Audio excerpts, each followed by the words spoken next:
A continuación, vamos a comenzar con nuestra primera charla magistral, para lo cual, denominada Contribuciones de la Economía del Comportamiento para la Política Monetaria, el papel del Banco Central frente a las monedas digitales. Para lo cual quiero, por favor, pedir la presencia de la doctora María Mercedes Prado, docente de nuestra Facultad de Economía, y la recibimos con un fuerte aplauso.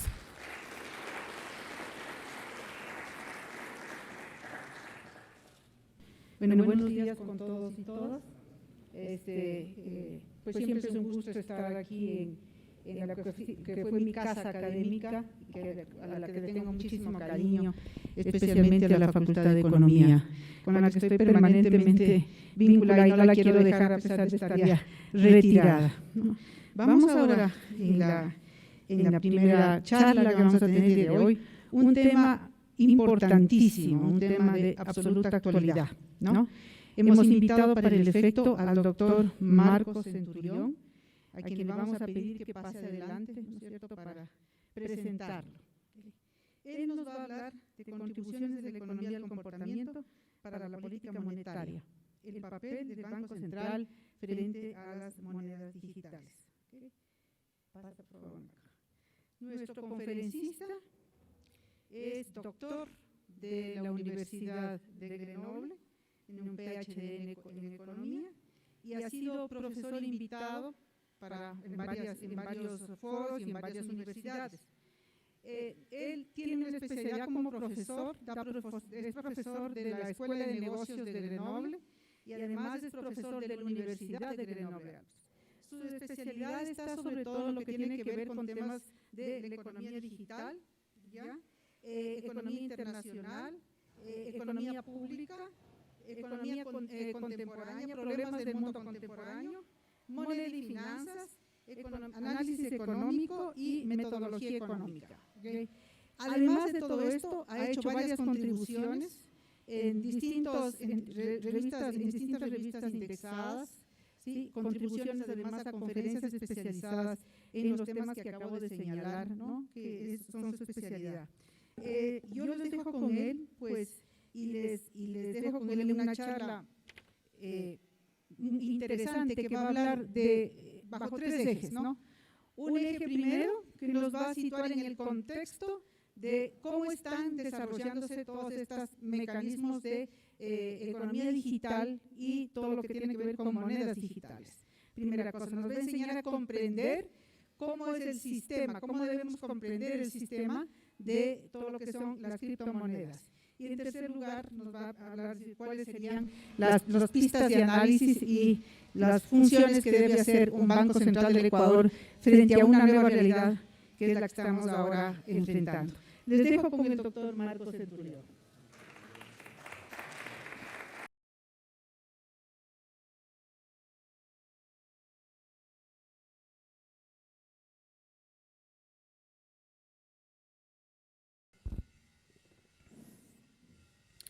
Hola, muy buenos días. Muchísimas gracias por la invitación. Es un gran placer estar aquí con vosotros hoy, abriendo la conferencia también, con esa charla que es súper importante también para nosotros economistas.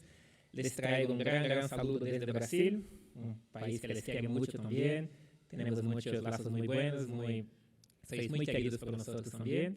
Agradezco a las autoridades presentes en línea o aquí en el auditorio, a la invitación de la PUSE. Es siempre un gran placer poder volver a Sudamérica. Ya llevo muchos años en Francia y en España, estudié en España, luego en Francia, y es siempre un gran gusto volver a Sudamérica, poder hablar a mi pueblo, a mi parte, somos todos uno, entonces es un gran gusto volver. Entonces le agradezco mucho por la presencia, para todos los que están en línea o aquí o en presencial con nosotros después de la pandemia. Entonces les agradezco muchísimo. Hoy vamos a hablar del papel del Banco Central frente a las nuevas monedas digitales. Les traigo lo último de mis investigaciones, pero también lo último que ha sido publicado, cosas que han sido publicadas desde menos de un mes, otras que algunas semanas. Entonces todo es un tema muy reciente, todo es muy nuevo y nos llama mucho la atención para saber cómo pensar el futuro de la economía, cómo pensar el futuro de la política monetaria La idea de la charla es una charla que es menos técnica y que conlleva mucho más una idea de pensar el futuro. Cómo pensar las nuevas monedas, cómo pensar el papel del Banco Central, cómo pensar distintas cuestiones de género, financiar el cambio climático, el papel de los bancos comerciales. Entonces son temas de muchísima importancia para todos nosotros, en especial aquí para nosotros en Sudamérica. A medida que vamos avanzando, les voy avanzando con mis argumentos. La presentación está estructurada en 3 puntos. A mí me gusta mucho estructurar mis presentaciones con verbos de acción. Entonces, primero vamos a contextualizar, hablar un poco de los cambios que nos está imponiendo a todos nosotros ya como economistas o también con la vida general, la vida cotidiana, la economía digital. Para la segunda parte, hablar de todo lo que son los desafíos del Banco Central, comprender qué papel tiene el Banco Central en ese nuevo ecosistema de monedas financieras, de monedas digitales, perdón. Y la tercera parte es repensar. Aquí les traigo un poco a una reflexión, les traigo un poco de lo que nos puede añadir, que nos puede enseñar la economía del comportamiento frente a las nuevas monedas. Seguiremos pensando la política monetaria de la misma manera, con la misma teoría económica, la teoría monetaria que nos guió hasta ahora. Me parece poco probable. Y el Banco Central tiene que tomar acciones, tiene que dar el primer paso en esos cambios. Entonces son los temas que vamos a discutir aquí en los 40 minutos que tenemos juntos aquí hoy. Primer punto, vamos a contextualizar. Yo creo que para nosotros todos que estamos aquí, esa foto nos habla mucho, es algo muy normal, pero quizás nosotros no nos hemos dado cuenta del momento al otro cuando ya los QR codes ya empezaron a ser parte de nuestro cotidiano para casi todo lo que hacemos.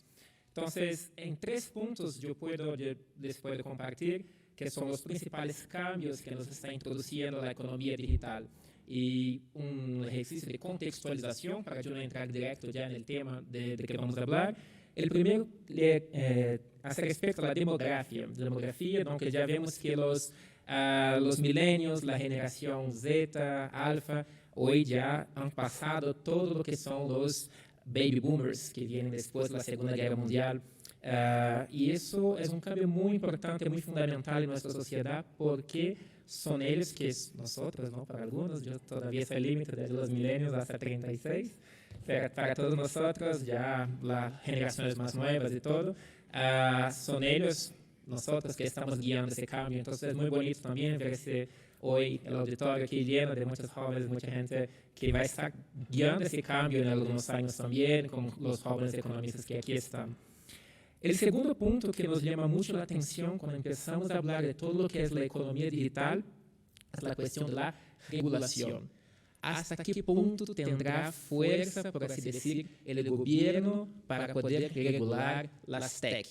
Sobre todo ya vemos muchos problemas, un relatorio que ha sido publicado hace muy poco tiempo, en abril de 2021, por los Estados Unidos, por el Congreso de Estados Unidos, que enseñaba todo el poder de mercado, de monopolio de las Big Tech, principalmente las GAFA, ¿no? Que llamamos Google, Apple, Facebook, Amazon, y algunos le incluyen también a Microsoft, por ejemplo. Y ahí, como el poder que tienen todas esas empresas hoy ya ponen nuevos desafíos regulatorios también para los gobiernos.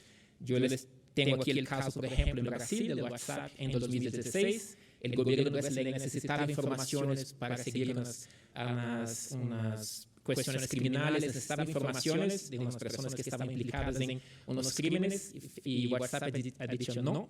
Y entonces el gobierno brasileño tuvo la iniciativa, entonces pongo abajo, cancela el uso de WhatsApp, y toda la gente se quedó con rabia del gobierno, no de WhatsApp.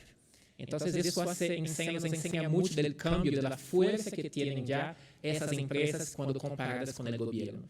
Ya nos hace plantear cuál es la plaza que tiene el gobierno, las instituciones públicas frente a esas nuevas empresas de tecnología, que ya sea en Estados Unidos con la GAFA, la BATX en China, ¿no? Baidu, Tencent, Alibaba y Xiaomi, por ejemplo. De los dos lados, entre los dos países que hoy disputan muchas cosas en geopolítica, en economía, ya vemos el crecimiento muy fuerte de esas empresas. Y la tercera es lo que nos vamos a concentrar hoy, que es todo relacionado al sistema de pagos. Entonces, las nuevas tecnologías están transformando la manera como pagamos, cómo comercializamos, los medios de pago, las funciones de la moneda, y es donde voy a focalizar, donde tendré hoy el foco de mi presentación. Tenemos aquí, por ejemplo, el caso del MetaDien, que antes era Facebook Libra, que ahora con el cambio de nombre de la empresa y también de la moneda, que también encendió con una luz roja para los gobiernos cuando supieron la emisión de la moneda de Facebook, para decir, wow, quizás estamos al punto de perder el control de la política monetaria. Y mi charla hoy está toda basada en ese argumento que voy desarrollando poco a poco. Primero, quizás, no sé si mi presentación está saliendo, creo. No sé si aquí para vosotros en línea estáis bien. Que no veo la presentación. ¿Está bien? Para aquí no sale. Para los presentes aquí.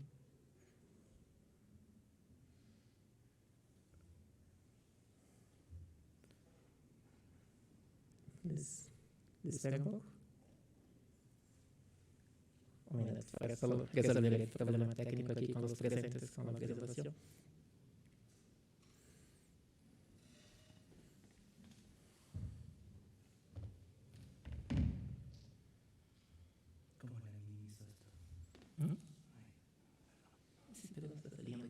Sí, quiero salirme de aquí.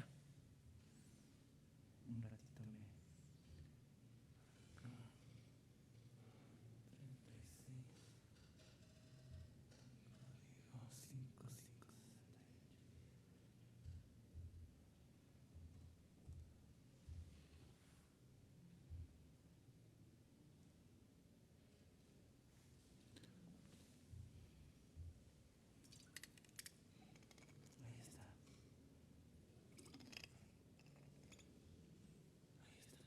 Muchas gracias.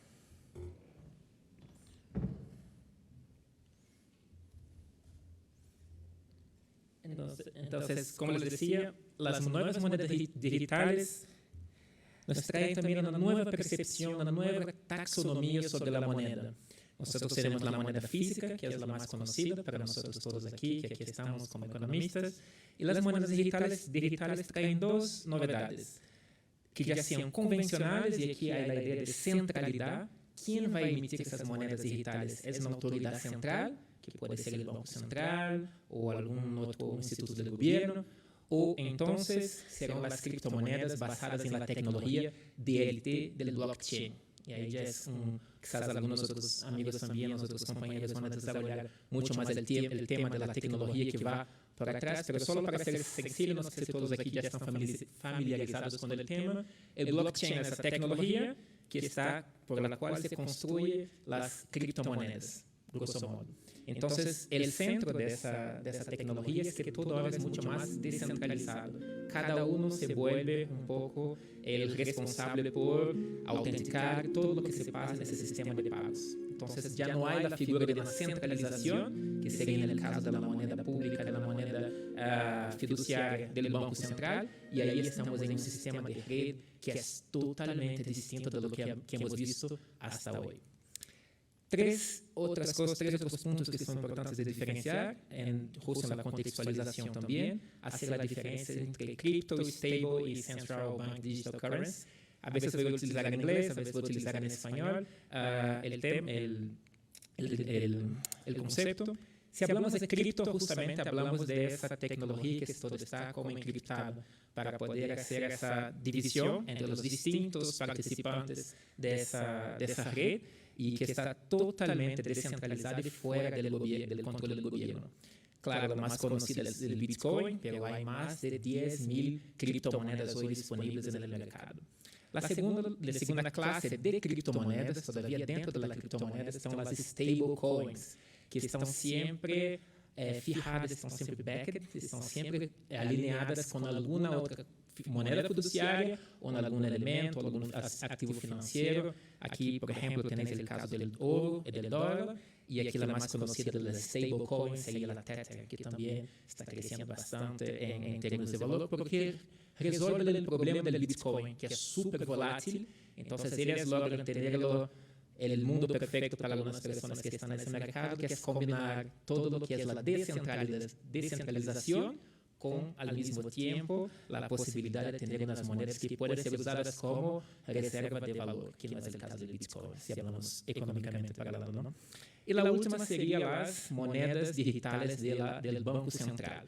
Y aquí les puse, por ejemplo, el caso del yuan electrónico, que es la moneda china, que es uno de los países que está más avanzados en el mundo en términos de lanzar su propia moneda digital, ya están conduciendo pilotos y todo.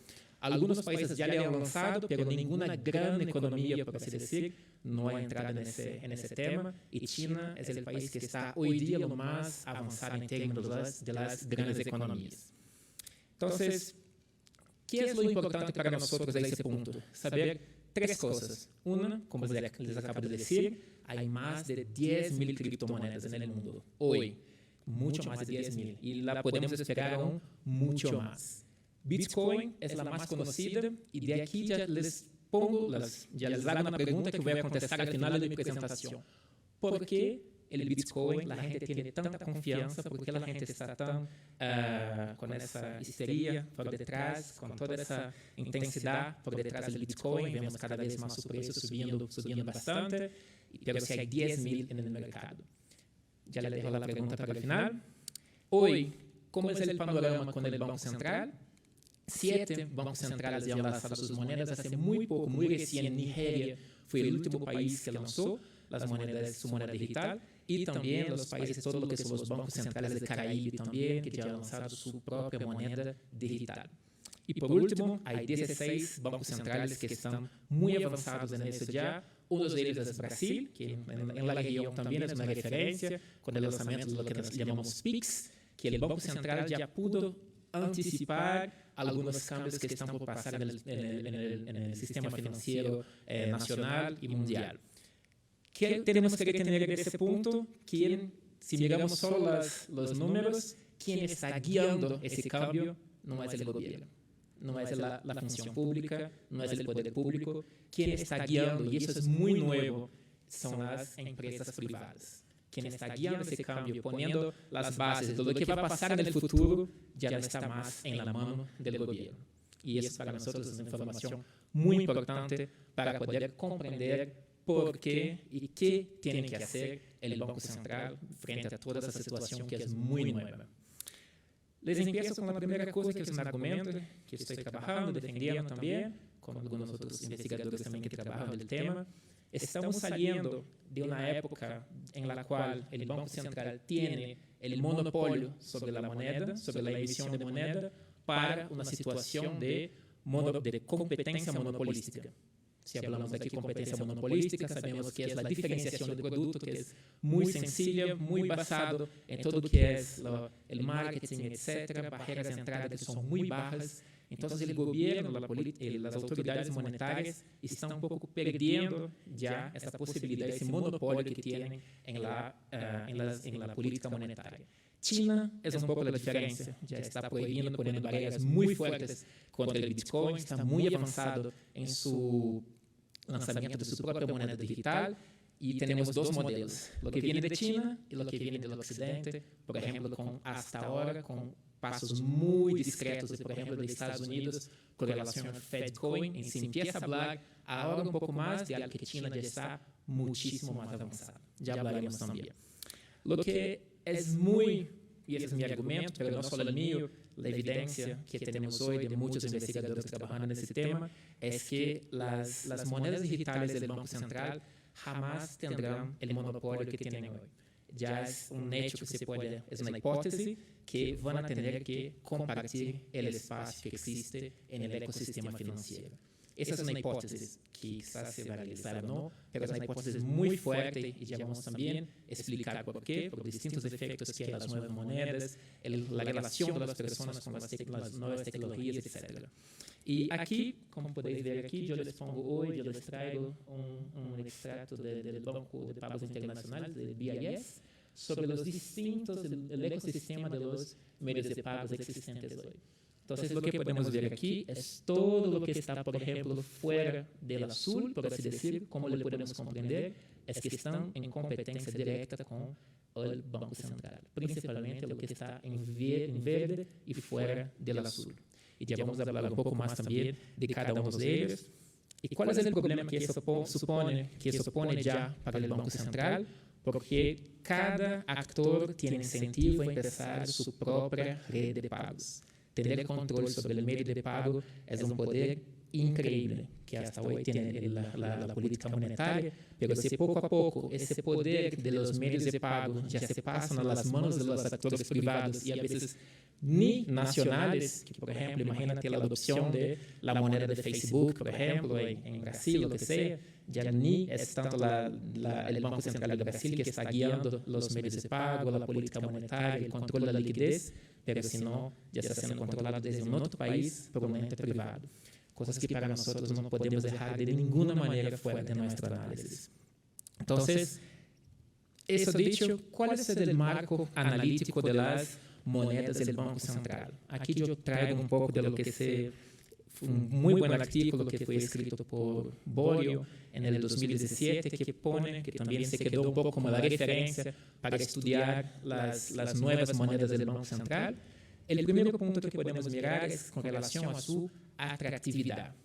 Es que como pongo la pregunta, ¿en qué medida la moneda del Banco Central satisface la demanda de moneda de los usuarios finales y lo haría mejor que otras formas de moneda digital? ¿Qué haría, en otras maneras, que una vez que tenemos dos monedas, 3, 4 a disposición, la gente siga eligiendo la moneda del Banco Central?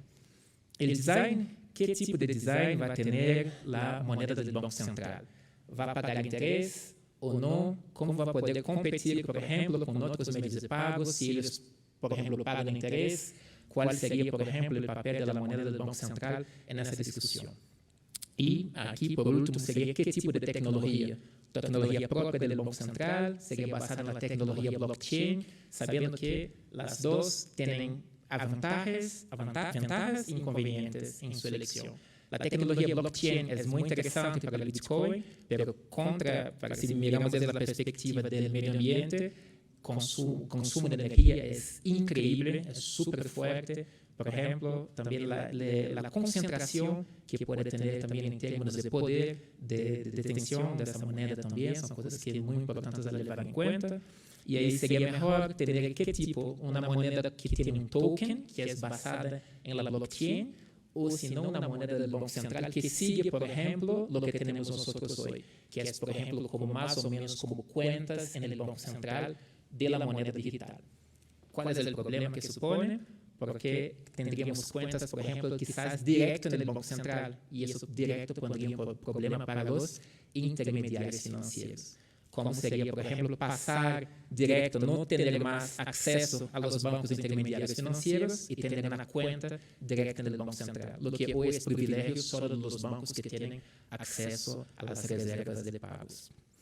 Entonces, 3 son los desafíos del Banco Central, por ejemplo, con relación a estas nuevas monedas. Domésticos, pares y externos. Si miramos a la parte de los domésticos, como les acabo de decir, quizás si el Banco Central hace la decisión de que podamos tener la moneda digital del Banco Central directamente en cuentas del Banco Central, eso quiere decir que pone mucho más presión en los intermediarios financieros. Y esos, para sobrevivir, van a tener que ir mucho más a los mercados de capitales, ser mucho más atractivos en sus servicios, y etc. Y ese es el primer punto, por así decir, punto de análisis para desafíos a nivel doméstico del Banco Central. El segundo ya es el nivel de los pares de otros bancos centrales. Y aquí sería la ventaja que tendrá el primer Banco Central a tener la moneda. Porque el primero, como el Bitcoin, que también fueron los primeros, eso crea la confianza. Y una vez que la confianza está establecida, quizás la gente tendrá mucho más incentivos a ir buscar esa moneda, a ir a recoger esa moneda y quizás depositar mucho más de su confianza en esa moneda. Que es el caso, por ejemplo, me hago la pregunta hoy, no sabemos porque todavía no salió, está en fase de test todavía, el digital yuan de la moneda china. Y los factores externos, como les acabo de decir, por ejemplo, que es ya una preocupación muy importante del Banco Central Europeo, ya con también la discusión muy fuerte sobre el euro digital, etc., por una razón muy sencilla que nos enseñó Madame Lagarde hace poco en una de sus conferencias sobre el Banco Central, que hablaba justamente de el poder, principalmente de Facebook, que tendría si lanza la moneda. Por una razón muy sencilla, Facebook tiene acceso a miles, mil millones de datos de muchísima gente, de todos nosotros aquí, y eso también, además de eso, puede tener una posición muy privilegiada para emitir una moneda y que eso, con todos sus billones de seguidores en todo alrededor del mundo, que se puedan utilizar esta moneda ya entre todos los seguidores de Facebook. Sería algo, por ejemplo, Facebook, que detiene, claro, Instagram, o hablo de Meta, hoy día toda la empresa que detiene todos los servicios. Imagináis, por ejemplo, que en algunos años para postar una foto en Instagram, dice, mira, necesitas una DM. Y si lo haces, si postas 5 fotos, te doy 5 DMs grátis, y así empiezas a crear medios de pagos, como también fue un poco la base que ya vamos a ver del Bitcoin también. Y eso es un poder que sería un desafío directo y muy fuerte, directo de las políticas monetarias, del Facebook, por ejemplo, a las políticas monetarias, la política monetaria, notadamente la del Banco Central Europeo. Y ahí llegamos a la tercera parte de la conferencia, de esa charla, que tiene por objetivo repensar la política monetaria. Empiezo con la cuestión, ¿seguiremos pensando la política monetaria de la misma manera, con las mismas hipótesis, con las mismas bases, con los mismos presupuestos de la economía pre-digital? Evidencia sugiere que no, y eso también es mi punto de vista. Mi argumento es no. No podemos seguir pensando la economía digital o pensando el futuro de la política monetaria, el futuro de la moneda, como cuando el Banco Central tenía el monopolio sobre la moneda, o que la propia capacidad de esos actores que no existían en el momento no han sido integrados, por ejemplo, en esos análisis.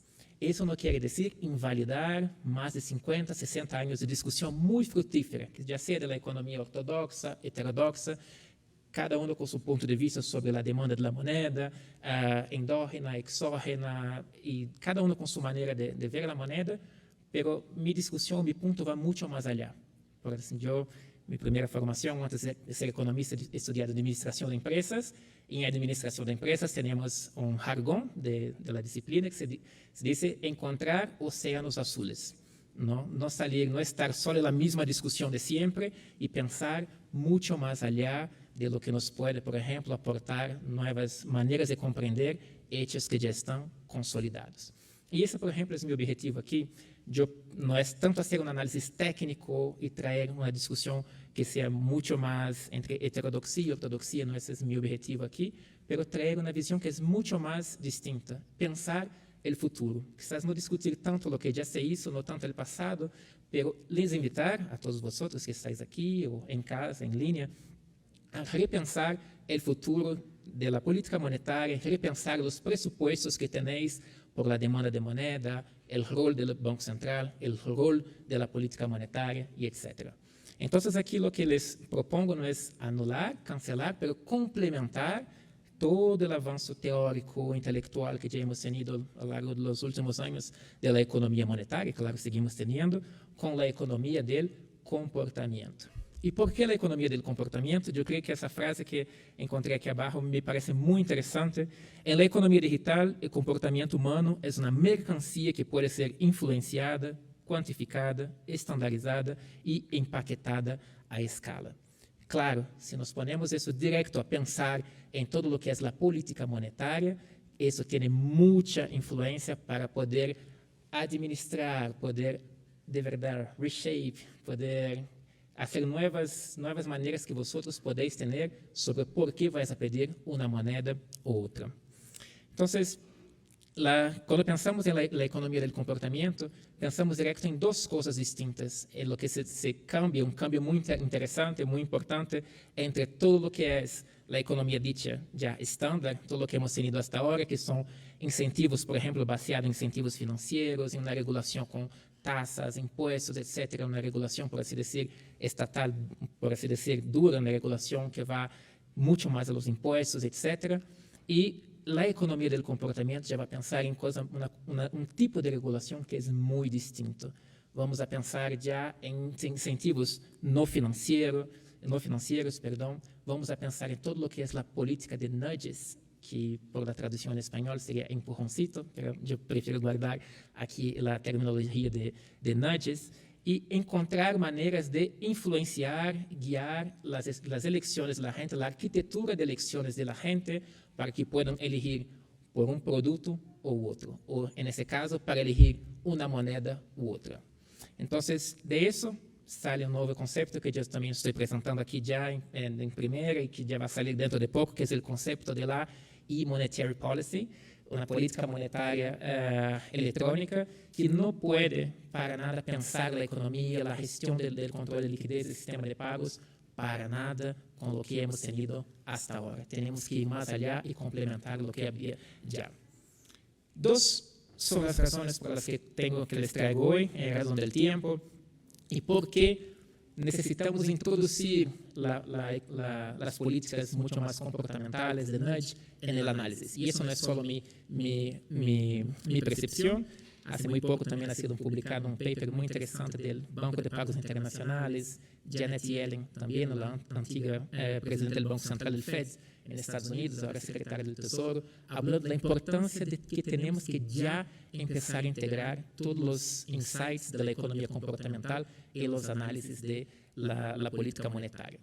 Dos razones les traigo aquí hoy, quisiera compartir con vosotros. La primera es con relación a la reconstrucción de la confianza. El Banco Central está entrando en un terreno que es súper nuevo, un terreno que no tiene nada que ver con lo que parecía la teoría económica de hace 50, 60 años, o del posguerra, como dijo en la presentación el señor Medeiros aquí también, en ese sentido de repensar las nuevas teorías. Y el Banco Central, en ese sentido, tiene que aprender a crear otra vez confianza en esa moneda que va a salir digital. Pero el desafío es distinto, porque hoy la confianza se va a crear, por así decir, haciendo una proyección de escenario entre la moneda del Banco Central, por así decir, el Fed Coin, o Diem de Meta. ¿Qué es lo que va a hacer que las personas, los agentes económicos, elijan uno u otro? La primera cosa que nos enseña, y esto es claro, básico del estudio de la economía monetaria que todos vosotros conocéis, la economía en general es basada en la confianza. Pero la pregunta aquí es cómo crear, cómo reconstruir esa confianza. Me gustó mucho esa información que he sacado aquí del Ecuador, que 3 de cada 4 jóvenes ecuatorianos afirman que los líderes políticos están fracasando a la hora de promover un impacto positivo en la sociedad. Una encuesta que fue publicada por Deloitte en del 2019. ¿Por qué esa información es muy importante para nosotros? ¿Cómo vamos a guiar esas nuevas, reconsiderar todo lo que sea la confianza perdida de esa nueva generación, como he dicho en principio de mi presentación, con los aspectos demográficos? ¿Cómo pensar a reconstruir la confianza de esa generación que ya no confía en el gobierno? Y que quizás me estoy solo haciendo una hipótesis, quizás confía incluso más en las redes sociales, como fue el caso en Brasil. Por eso también le puse ese ejemplo al principio con WhatsApp y el gobierno. El gobierno es el correcto, necesito esa información, necesito resolver un crimen. WhatsApp ha dicho no, el gobierno puso WhatsApp abajo por no sé cuántas horas y la gente se enfadó muchísimo, no contra WhatsApp, pero contra el gobierno. Entonces eso enseña ya de qué lado la gente se está posicionando y de qué lado la gente se va a posicionar en el futuro. Esa construcción de confianza con la política monetaria basada en nudges, en las políticas en la economía comportamental, tiene que llevar en cuenta esos aspectos que les traigo aquí. El dinero, claro, eso cualquier forma de dinero, ¿no? Es una convención social. Nosotros atribuimos valor a ese pequeño papel que yo creo que tengo aquí, que es nosotros ponemos confianza en ese papel. Si yo puedo utilizar ese papel hoy al salir de aquí para comer algo, para comprar algo de comer, es porque la persona que lo recibe también tendrá la confianza que podrá ella misma pagar sus proveedores o lo que sea. Todo está baseado en la confianza. Entonces, ¿Cuál es el problema? ¿Cuál es el gran desafío para esa nueva política monetaria que tiene que administrar todo lo que son esos comportamientos y esa reconstrucción de la confianza, principalmente todo lo que son las asimetrías de información, toda la desinformación que existe en las redes sociales y todo ese riesgo que ya es un riesgo hoy, pero que se puede amplificar, que es el riesgo reputacional del Banco Central. Mucho de lo que pasa hoy, que existe en las redes sociales, se basa en la reputación, en la imagen. Y hay, por así decir, un conflicto a cada vez para quien tiene la mejor reputación. Ahí están los roles de los influencers que van a decir, mira, hay que comprar esa moneda, no hay que comprar esa, hay que invertir aquí o allá. Y eso es una cosa muy importante, que el Banco Central, con su política monetaria, tiene que también saber posicionarse, sobre todo frente a los millennials, que crean mucho de su confianza, de su capacidad de confiar en alguien o en alguna institución, con lo que ven en YouTube, Instagram, lo que sea, todas las redes sociales. Por eso que la política monetaria no puede solo estar ahí en la caja de la economía monetaria tradicional hasta ahora. Y, bien claro, necesita también comprender todos los sesgos cognitivos que hay, por ejemplo, en todos los agentes económicos, saber administrarlos, saber prever esos sesgos cognitivos. Y aquí, por ejemplo, yo tengo Inflationary Psychology, la inflación que es el resultado de la psicología, de acuerdo con la economía comportamental. Con la economía dicha clásica, va a pensar en las expectativas adaptativas, el Homo económicos, ¿no?, que es racional. La teoría de Keynes va a hablar mucho más de los animal spirits, y aquí en la economía comportamental nosotros traemos un poco más, algo que va un poco más allá, que es todo relacionado a los sesgos cognitivos. Hay inflación porque las personas también tienen sesgos cognitivos. Por llegar casi al final, la última parte de cómo construir esos efectos de red la nueva política monetaria tiene que saber construir efectos de red. Si hay dos cosas en la economía digital, y eso siempre enseño a mis alumnos ahí de maestría en la Escuela de Comercio en Grenoble, dos cosas que después de mis clases vosotros podéis guardar, es que la economía digital está basada en la confianza y los network effects, o los efectos de red. Si yo les hago la pregunta, ¿conocéis Airbnb, Uber, Nubank? Es una fintech de Brasil, que hace parte del ecosistema financiero ya de Brasil. ¿Por qué alguien va a entrar en el coche de alguien que no le conoce, que le promete llevar a algún otro lado? ¿Por qué alguien va a dejar su propia casa a alguien que entra en su casa y que le quede 5 días, a veces un mes, o el tiempo que sea? Les hago la pregunta, ¿por qué alguien va a poner mucho de su dinero en Nubank o en cualquier otra fintech, que no es el tema hoy de la discusión, pero mis compañeros también de profesión van a hablar después? ¿Por qué? O también, si les enseño también, porque hoy, justo en la mañana, 57.415,90 euros el Bitcoin. ¿Por qué la gente está dispuesta a poner 57.415 dólares en un activo intangible, que es el Bitcoin, que de hecho ni representa llena las 3 funciones de la moneda? Quizás hablar de moneda, Bitcoin, es incluso un abuso del lenguaje, porque no llena las 3 funciones de la moneda, si quieres podemos hablar después. Pero ¿por qué la gente va a comportarse de esa manera? Porque salimos de aquí, en que hace 2016, si tuvieran en sus cuentas 700 dólares, habían comprado un Bitcoin, hoy van a tener 57.000, y está muy lejos, les digo, del cap. Porque el Bitcoin es hecho para ser una mercancía que es rara. Tiene un límite de 21 millones. Claro que ese 21 millones no vamos a llegar ahora, en 150 años estamos hablando, pero más gente descubre, es el papel de los miners. Todos los días más bitcoins son abiertos, es decir, que menos quedan disponibles. Menos quedan disponibles, más sube su precio. Psicología. ¿Y por qué? Les traigo 3 cosas, y es aquí que la política monetaria tiene que aprender de cómo funcionan los propios activos digitales que hoy ya están disponibles, basado principalmente en la construcción de efectos de red. Los 3 puntos, las 3 aplicaciones, Uber, Airbnb o fintechs, la Nubank o el caso del Bitcoin, todos van a compartir en la economía digital lo que se llama efectos de red. Y en el Bitcoin, la lista no es exhaustiva, les traigo 3 en las cuales les puedo argumentar, mostrar por qué, explicar por qué tiene el precio tan alto. Y ya en el ejercicio de antelación de lo que va a pasar, por ejemplo, si sale la moneda de Facebook y el desafío más grande aún para la política monetaria de cada país.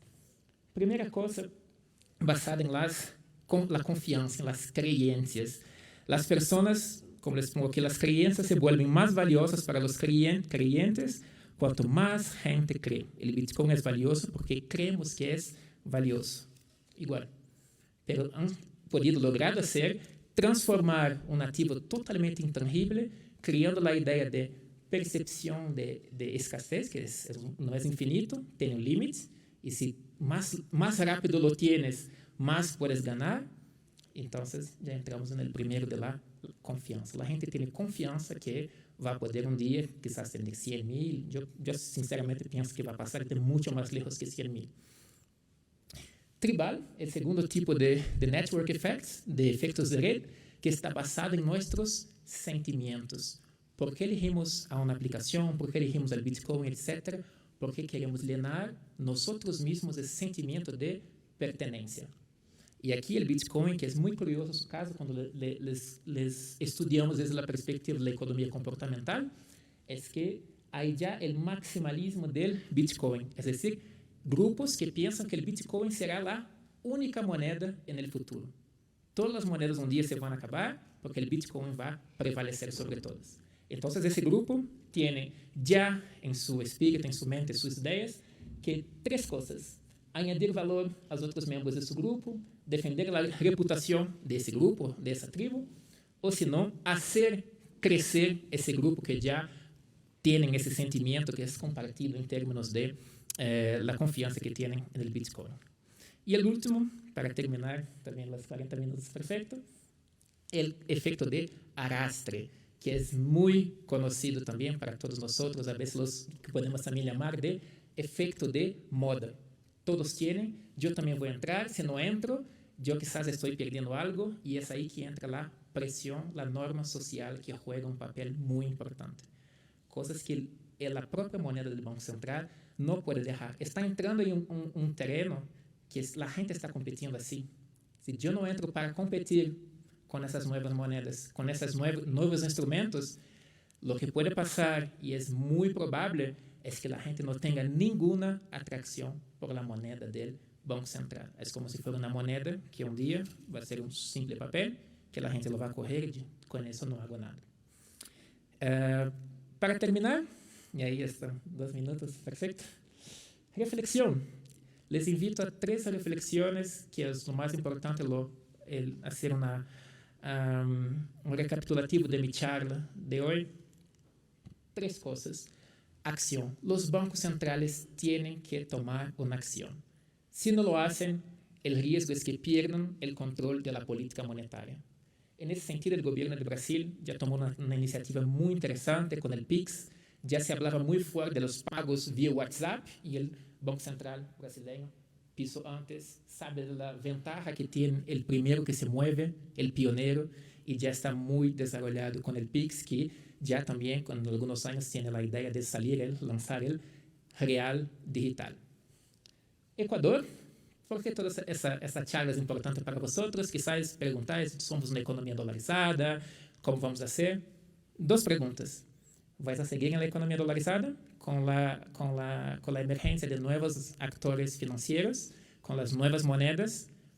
¿Cuál será el papel, por ejemplo, de nuevas monedas que aparezcan aquí en el Ecuador, que ven mucho más ventajas en utilizar esas monedas que estar en el dólar? Y, principalmente, lo que es más importante para vosotros de reflexionar, si seguís aquí no es mi intención, ¿no?, hablar sobre o por o contra la dolarización, pero si es la elección que sigue, el Banco Central, y yo estoy muy feliz de tener la oportunidad de hablar para personas que tienen ya mucha influencia también intelectual en el país, vosotros también, que están ya construyendo el nuevo saber en términos de economía monetaria de vuestro propio país, ¿cuál será el efecto del Fed Cohen en la economía ecuatoriana? Que sigáis en la dolarización, eso no es para nada mi tópico de discusión. ¿Cuál es? Tenéis que empezar ya a discutir, montar grupos de investigación, etcétera, para saber cuál será el efecto de un posible Fed Cohen en la economía ecuatoriana. Quizás no me equivoco, pero todavía esas cuestiones están abiertas aquí en el Ecuador. Y el último, para terminar mi charla, es exactamente 40 minutos, Latinoamérica. Yo creo que nosotros hemos vivido, como dijo el señor Medeiros también al principio, mucho de la influencia de Europa, de Estados Unidos, lo que es importante. Pero es muy importante, yo creo, yo hablo no solo como economista, pero hablo como sudamericano, que es una oportunidad única de estar en la vanguardia de la producción del conocimiento en la economía monetaria. Y eso para vosotros que estáis aquí, y también siempre digo a mis estudiantes, tenéis siempre el objetivo, es muy importante estudiar lo que ya se ha sido dicho, y así construimos el conocimiento, ¿no? Eso decía Newton, ¿no? Yo construí mi conocimiento subiendo a los hombros de los gigantes. Isaac Newton decía eso. Es muy importante, pero en vuestro espíritu tiene que estar siempre el deseo de estar en la vanguardia del conocimiento. Es eso que hace un país que se ha desarrollado, un país que repensa sus estructuras a partir de sus problemas, no que lo viene a veces de fuera, que no se aplica a nuestra realidad, y eso para mí es lo más importante.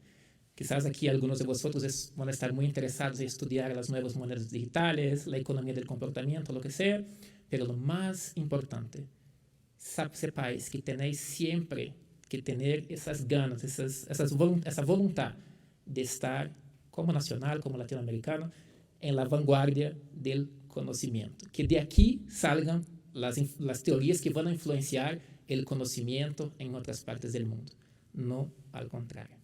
Con eso yo termino mi presentación. Tenéis mi email aquí. Si queréis conectar también sobre LinkedIn, por LinkedIn también voy a estar muy contento en seguir hablando, discutiendo. Muchísimas gracias por la invitación. Es un gran gusto estar aquí. Y bueno, estoy a disposición también para lo que queráis. Muchas gracias.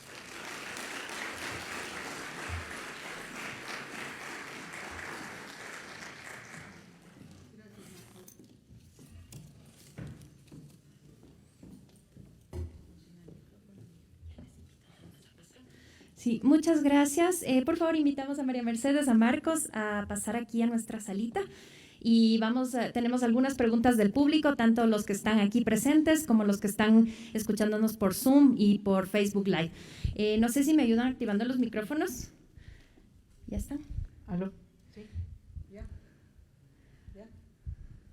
¿Sí? Marcos, ¿puedes probarle tu micrófono? ¿Aló? ¿Aló? Bueno, aquí tenemos algunas preguntas. Hemos escogido las más importantes, ¿no es cierto? Por honor al tiempo. La primera pregunta, y es efectivamente lo que Marcos mencionó en la última parte de su presentación, precisamente qué pasaría o cuál sería el efecto de la utilización de monedas digitales en un país dolarizado, teniendo en cuenta, dice aquí la persona que hace esta pregunta, la desigualdad y el limitado acceso a recursos digitales en zonas rurales, que es el caso de nuestro país, el Ecuador. No sé si quieres que diga todas las preguntas. Sí, la segunda pregunta, ¿cuáles podrían ser los riesgos que están presentes en las monedas digitales? Porque lo atractivo del Bitcoin es su carácter especulativo y no su poder transaccional, ¿sí? ¿Es realmente una moneda? ¿Se puede decir que es realmente una moneda? Tercera pregunta interesante, ¿cómo afectaría el uso de criptomonedas al tipo de cambio y la inflación, ya que es especulativo y no está su control centralizado? ¿Sí? Y no está su control centralizado, sí, perdón. ¿Cómo afectaría el uso de criptomonedas al tipo de cambio y a la inflación, ya que es especulativo, se trata de un proceso especulativo y no centralizado? Y la última, creo que para terminar, ¿Cómo evitar una posible privatización del señoreaje por la emisión privada de monedas digitales? Estas son tus preguntas, Marco. Bueno. Ok. ¿Dónde está?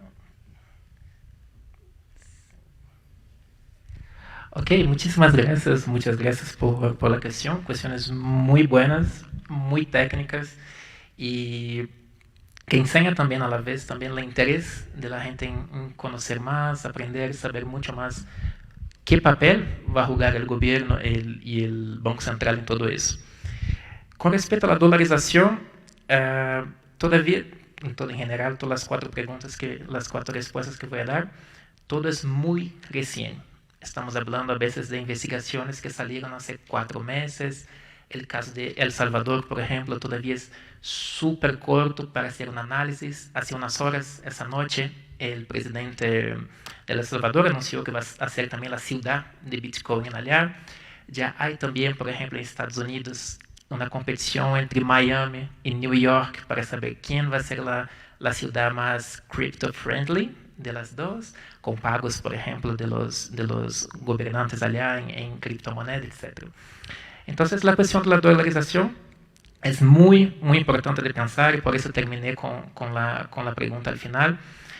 Es una cuestión muy compleja y vosotros tenéis distintos puntos de vista, ¿no? Por qué el país llegó al punto de la dolarización, tiene sus ventajas, sus inconvenientes, pero todo va otra vez empezó por una cuestión de confianza en la moneda ecuatoriana de la época. Entonces, ¿qué podemos pensar hoy hacia adelante, mirando hacia adelante? Sinceramente, yo no creo que el Ecuador va a salir ahora de la dolarización, tampoco hay ese interés político y tiene muchas ventajas, pero la gran invitación que hago para vosotros es pensar a partir de Estados Unidos. ¿Cuál será el efecto del Fed Coin, que todavía está muy tímido, como les he dicho, en relación a todo lo que es las iniciativas de China? ¿Cuáles serían las implicaciones aquí en la economía ecuatoriana? Por eso puse al final, son cuestiones totalmente abiertas y con mucha humildad les digo que me faltaría mucho más elementos de análisis también, de mucho más datos, mucho más tiempo para poder analizar, por ejemplo, el caso de la economía ecuatoriana, de la dolarización. Si se puede hacer un espejo con lo que se vive en El Salvador, que también es una economía dolarizada, mucho fue por todos los envíos de fondos de los migrantes de Estados Unidos para poder reducir los costes de transacción. Sería algo interesante para el Ecuador en el futuro. Sinceramente, ahí es mi punto de vista. Adoptar el Bitcoin como una moneda que no ha sustituido el dólar, ¿no? Siguen los dos coexistiendo. Eso hay que estar muy claro, no es que el dólar se fue, está solo el Bitcoin. Los dos siguen coexistiendo, pero hay tantos problemas en relación a la volatilidad, acceso en áreas rurales de las personas de Internet, etcétera, lo que hace que hoy para mí es un proyecto que sinceramente tiene que ser mucho más vocación política que vocación sea mucho más usual en la práctica. Y eso me lleva también a la segunda cuestión. Bitcoin, una moneda? No, de acuerdo con la teoría, si miramos solo desde el punto de vista de la teoría económica, no llena las 3 funciones de la moneda. No puede ser una unidad de cuenta, reserva de valor, medios de transacciones, por distintas razones. Una de ellas que es ya su volatilidad. Con el gráfico que enseñé aquí al final, vemos que su volatilidad es increíble. Entonces no hay como poner en un activo así, verle, comprenderle como, por ejemplo, reserva de valor. Medio de pago, tampoco. Hay muy pocas instituciones que aceptan el Bitcoin como medio de pago, muy pocos, y ni los sistemas contables están adaptados. Por ejemplo, como vamos a comprar, por ejemplo, un pan que cuesta 70 céntimos con un Bitcoin que vale 50.000, 57.000. Ni los sistemas contables están adaptados para eso hoy. Entonces, el Bitcoin no llena las funciones de la moneda. Y aquí es una cosa muy interesante, ¿no? Porque eso también era el objetivo de mi charla hoy. poner un poco más de perspectiva en vuestra idea de criptomonedas, porque la gente habla cripto y ya piensa Bitcoin, pero hay tantas otras y quizás la que más van a amenazar, por así decir, la moneda del Banco Central no sería ni tanto la cripto, que para mí es un activo financiero, no es una moneda, es un abuso de lenguaje decir que el Bitcoin es una moneda, pero serían mucho más quizás las stablecoins. Y ese es el proyecto de Meta, antes Facebook, no IDM, que es lanzar una moneda que era una stablecoin, primero basada en el dólar, y una vez que la gente ya tenga mucho más confianza en esta moneda, podría ser lo mismo que el dólar hizo en los años 70. Entonces, ahí yo creo que está mucho más, la cuestión mucho más importante a descubrir, a tratar, está mucho más en ese sentido. Quizás no tanto el Bitcoin llama mucho la atención para ganos especulativos y todo, no es una inversión. Yo hago muy bien la diferencia entre especulación e inversión. Inversión, yo pienso en inversiones pacientes, de largo plazo, conociendo la empresa, su estructura, etc. Bitcoin, la gente está mucho más por los efectos que les he enseñado hoy, los efectos de red, y también por las perspectivas de ganancia que son muy buenas. Y sinceramente yo creo que en un momento su precio va a pasar de lejos los $100,000, eso no, en un futuro muy, muy cercano. Aquí una otra pregunta sobre el cambio e inflación, y ahí va directo al corazón de mi presentación hoy. Todo, comprender el cambio y la inflación, todo va directo a una cuestión. La gente va a seguir buscando la moneda del Banco Central o va a empezar con las nuevas monedas digitales, nuevos sistemas de pago digitales, van a dejar la moneda del Banco Central y irse mucho más a esos actores privados. Si ese es el caso, y ahí ya inflación, ya ni se puede hablar de inflación de algo que no se demanda, ¿no? La demanda de la moneda, que de una cierta manera, respetando algunas consideraciones, que lo que va a hacer también que tenga un impacto muy importante en la inflación. Todo va a depender cómo van a coexistir la moneda del Banco Central, la moneda pública, con otras monedas. Es que los bancos centrales van a llegar, por ejemplo, a ser como China, de banir, decir no, Bitcoin, etc., y lanzar la suya. Sinceramente no creo que muchos gobiernos tienen incluso fuerza para eso. China tiene ese paso y quizás tiene mucho más fuerza que muchos otros gobiernos, pero no creo sinceramente que sería hoy que habrá de verdad una exclusión de las monedas digitales para que el Banco Central guarde su monopolio de la emisión de moneda. Yo creo que vamos a pasar mucho más, como les dije aquí en mi argumento, en pasar de un monopolio de la emisión de moneda a una situación de competencia monopolística. Y cómo evitar la privatización del señoriage. Esa es una cuestión muy interesante. Yo creo que hay un doctorado sobre eso, sería alguien que se quiere lanzarse ahí. Ese es el gran desafío. Les he enseñado muchos temas a partir de la economía del comportamiento, y eso creo que es lo esencial de la cuestión, es saber si el gobierno quiere competir o quiere exclusividad. Si quiere competir, que es lo que la evidencia en todos los principales papers que he estudiado, que va a enseñar es que vamos a pasar en un sistema de coexistencia. Las monedas van a coexistir, etc. Entonces, no habrá como, por ejemplo, evitar de una cierta manera esa privatización o ese señoriage que es privado. Lo que sí, aceptando eso como una hipótese, que las monedas van a coexistir, y aceptando también que pasaríamos una especie, un modelo similar de competencia monopolística, ahí es la política monetaria, saber cómo actuar en todo lo que no son incentivos monetarios.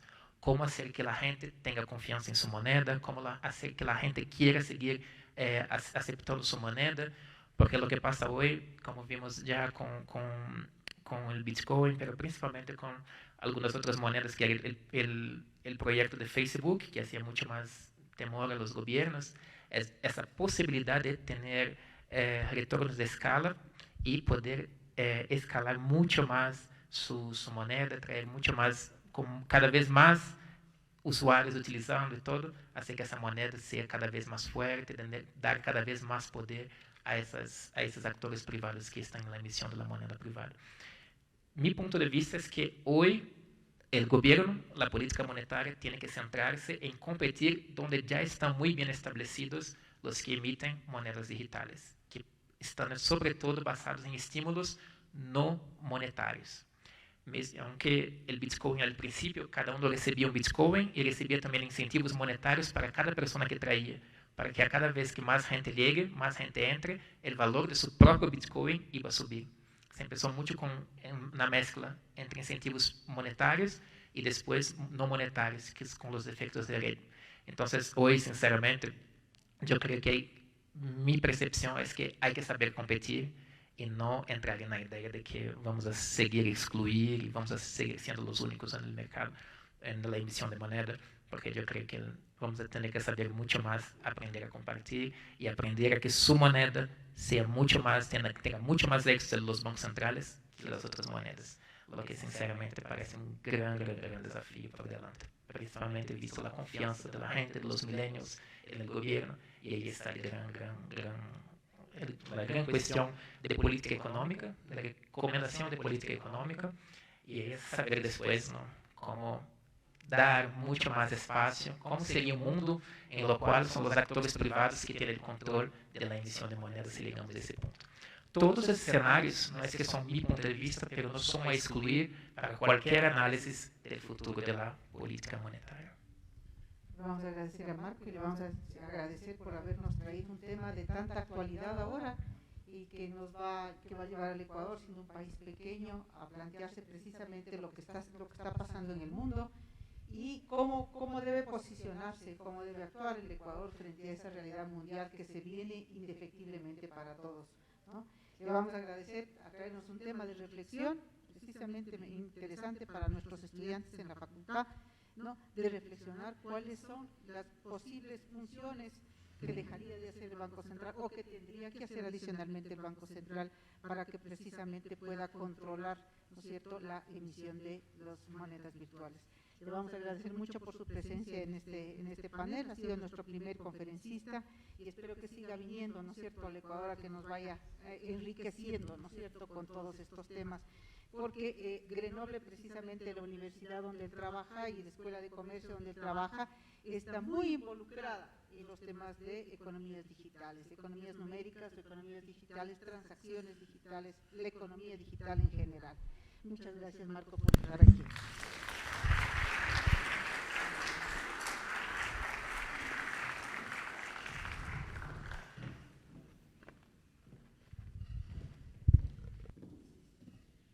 Muchas gracias, Marcos. Y María Mercedes hace la entrega de un pequeño presente de parte de la facultad. Les despedimos con un fuerte aplauso.